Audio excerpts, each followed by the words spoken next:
अस्सलाम वालेकुम नाज़रीन, लाइव न्यूज़ के साथ मैं हूं फराह। खबर शामिल करते हैं चूनिया से, जहां में रिपोर्ट कर रहे हैं गुलाम server Pappu.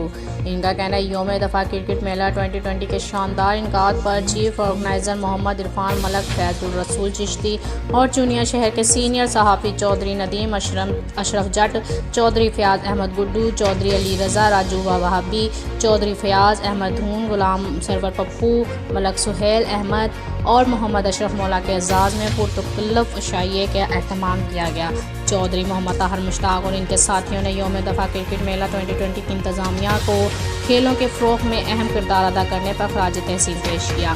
Chief organiser Mohammad Irfan Malak और फैज़ुल रसूल चिश्ती ने पुरतकल्लुफ़ दावत के इनकार पर ताहर मुश्ताक और इनके साथियों का शुक्रिया अदा किया।